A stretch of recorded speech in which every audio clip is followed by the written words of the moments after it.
गुरु और शिष्य की कहानी। एक गुरु और शिष्य जंगल से होते हुए अपने गांव जा रहे होते हैं। अंधेरा काफ़ी हो चुका था। शिष्य ने अपने गुरु से कहा कि गुरु की काफ़ी रात हो चुकी है, अगर आप कहें तो आज की रात यहीं आसपास के किसी गांव में गुजार लें। गुरुजी ने अपना सर हिलाया और वो आसपास के गांव में एक छोटे से घर के पास जाकर रुके। अब जैसे ही वहां गए तो गुरुजी के शिष्य ने दरवाज़ा ठकठकाया। उस घर से एक गरीब आदमी बाहर आया तो गुरुजी ने बोला, हम अपने गांव जा रहे थे, लेकिन काफ़ी रात होने की वजह से हमने इसी गांव में रुकने को सोचा। क्या हम आज रात आपके यहाँ रुक सकते हैं? गरीब आदमी बोला, हाँ क्यों नहीं, आप दोनों अंदर आ जाइए। अब जैसे ही गुरुजी अंदर गए उन्होंने देखा कि उस आदमी के घर में बहुत ज़्यादा गरीबी थी।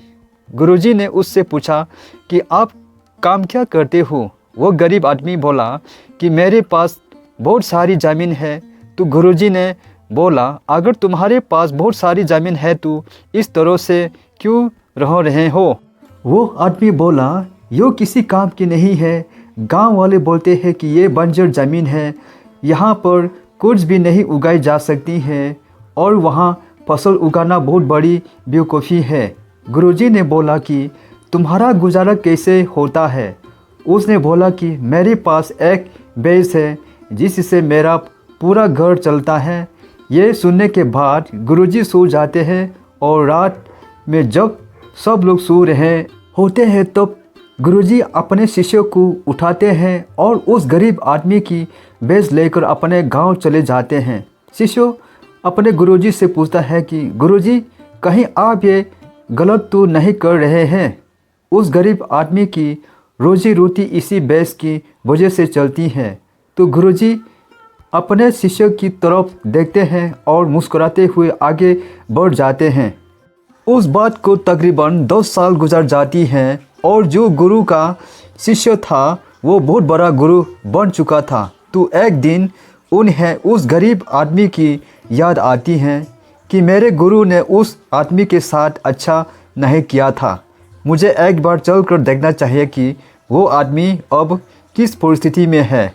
वो शिष्य उस गांव की तरफ जाता है और वहाँ जैसे ही पहुँचता है तो वो देखता है कि जहाँ पर उस गरीब आदमी का झोपड़ा था वहाँ पर एक बड़ा ही आलीशान महल बन चुका था और उस झोपड़ी के बाहर जो बंजर ज़मीन थी उस पर फूल और फूलों के बगीचे थे। तभी उधर से उस घर का मालिक आता है। शिष्य उसे पहचान लेता है और उस आदमी को बोलता है, तुमने मुझे पहचाना? मैं अपने गुरु जी के साथ आया था, हमने एक रात के लिए आपके यहाँ रुके भी थे। वो आदमी उसे पहचान लेता है और बोलता है कि उस रात में आप कहाँ चले गए थे और उस रात के बाद ही मेरी भैंस कहीं चली गई थी। मेरे पास कोई रास्ता नहीं था तो मैंने अपने ज़मीन पर मेहनत की और फसल निकाल आई और आज मैं इस गांव का सबसे बड़ा और सबसे अमीर आदमी बन चुका हूँ। ये सुनने के बाद शिष्य की आंखों में अपने गुरुजी के लिए आंसू आ गए और उसे यह बात अब समझ आई और वो रोने लगा।